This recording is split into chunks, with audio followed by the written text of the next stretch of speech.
Hi guys. I just got back from church a little bit ago and I walked around downtown for a little bit. But I wanted to give you guys a Southern Belle Speaks Sunday. I'm relaxing in my little Victoria's Secret nightgown.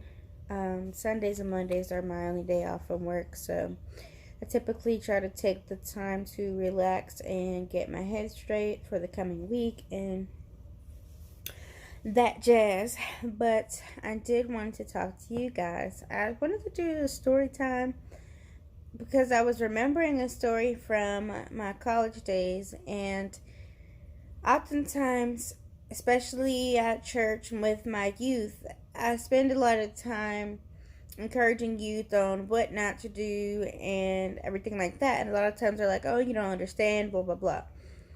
And I don't usually share stories of my youth, but I think it's important to share some of your experiences just so they can understand that you were where they are and you have made some dumb mistakes too. I still make dumb mistakes. We're all learning and growing. But I really find it important to share your experiences and things that you may have learned from or wish you wouldn't have done. There shouldn't be any regrets in life because you can always learn from your mistakes. But just if you had to do it over again, maybe you wouldn't have taken that route or whatever. So today I actually had the pleasure of speaking at a different church other than mine, a church that I used to fellowship with and visit when I was little, and I used to fellowship into a lot of their youth group activities when I was younger. So it was really cool to come back and speak to the youth that they have now and see some of the youth that, when I had gone there were really, really little, and now they're going off to college and things like that. So it was really awesome to fellowship with them, and I talked to them about some things that I've talked about on my channel before. I'll insert a clip of that, just like a little excerpt, and I also sang too. So I'll insert that, and then we'll get into it. So I'll be right back. So I'll say thank you, Lord. So I'll say thank you, Lord.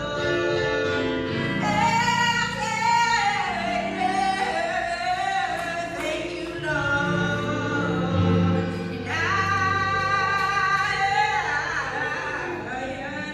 I won't complain.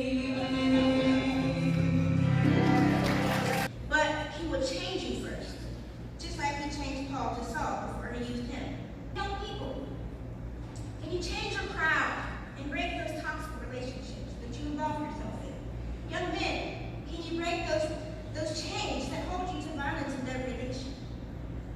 Young ladies, can you change this desperate need for attention so bad that you'll accept anything and do anything?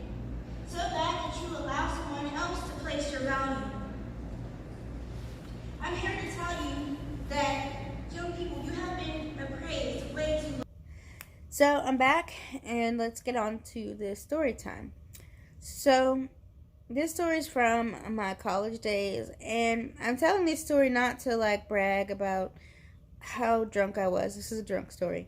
Not to brag about how drunk I was or whatever, but just to show how God has covered me over the years. I could have really endangered myself, and how when we're young we put ourselves in such harm and danger, and we don't even realize it. And at the time, me and my friends laughed about this for years. But as I got older and I saw youth, my outlook on it is different, because now I'm looking at these young ladies and I'm like, they put themselves in such dangerous situations, that could really that could really have them end up in scary and even worse situations, and maybe even gone. In a blink of an eye, your life can be taken, and it all can be prevented most of the time. So this was my first year of college. I actually didn't even finish going to the school. But it was when I was at my first year of college, and I, convinced my parents that I had to go to a big university and stay on campus. Even though I lived close to campus, I was determined to stay on campus. I wanted the full college experience. I wanted the full party experience. I wanted the freedom to do what I wanted, I thought I knew what was best for me better than my parents. And, I partied and I drank and I smoked, whatever. And one thing that, we would go to this club, and it was close by where I went to college at, so we would walk there and back, and we were walking across this bridge and then around to the club. And we had walked across the bridge, and back then, you're going to the club, you don't really want to carry a purse, so I always would put stuff in my shirt and my bra. And that particular day, I had this little corset on, and it was like, how corsets are cut, no sleeves and tight, and then I had like some leggings and some heels or whatever. And I always would put stuff in my shirt, but the way the corset was, it kind of sits you up, and so there was a little bit of space in between my bra. So when I got to the club, we were underage. We didn't do fake IDs because we hung out with people that were able to buy alcohol for us, so we didn't really worry about that. And then there were clubs that you could go to that had college night on Thursdays that you didn't need to be over 21 to get into. So we would just drink before we went to the club, and then we would carry like a water bottle or a iced tea bottle or something that had liquor in it, and we would just drink out of that. And we would meet guys at the club that would buy us a drink and pretend they're buying it for themselves and then hand it to us or whatever. We got by without an ID. So we're all, highly intoxicated, probably high, whatever. And we walk to the club, and I get in line, and I wait in line and get to the bouncer, and I realize that I don't have my ID. And so I'm like, I had it in my shirt. I know I did. I had my money. I had my ID. I know I had it in my bra. And so I'm telling my friend, I'm like, I'll go back and get it myself. So I walk back by myself across the bridge, and like downtown is a really dangerous area at night. It could be because there's a lot of the homeless and, a lot of people that aren't in their right minds on drugs or whatever. And mind you, it's like 9, 10, 11 o'clock at night. You don't go to the club, until late night or whatever. So I told my friends, you go ahead and go in the club, and I'll walk back and I'll get it. So, or I'll look for it, whatever. I don't even know where it was. But I was like, I probably dropped it somewhere along the way. So I go back, and I'm walking across the bridge. I'm drunk, but I'm having a good time by myself. I'm singing, and you know how you are when you're drunk, you're swaying and blah blah blah. So I proceed to go to like a restaurant that we normally go to, and I'm like, have you seen an ID or money on the ground? I lost it. And so I proceed to stop people and ask them, have they seen my ID? Now, this is dangerous, one, because I was by myself at night in the dark and extremely intoxicated, which means that your defenses aren't up. You can't fight a grown man or two grown men off if they took you. You can fight a little bit, but you're drunk. Your inhibitions are low. Your equilibrium's all off. You know what I mean? I got heels. Probably couldn't run that fast, especially drunk. You know what I mean? And then I proceed to stop people, men and women, and let them know that I was walking around by myself without an ID. Now I'm stopping them, asking, oh, have you seen my ID? Have you seen my ID? That's letting them know that I don't have any ID on me. So if they took me and they left my body on the side of the street somewhere after they did what they wanted to do, nobody would be able to identify me. So, you know what I mean? We ladies, we don't even realize the situations that we put ourselves in. So eventually I walk around and I stop people. I went in restaurants that we hadn't even went in, so I don't even know why I was going in there to ask them if they seen my ID. But I proceeded, they could have took me in the back of the restaurant. No one would know, and I did that for a while.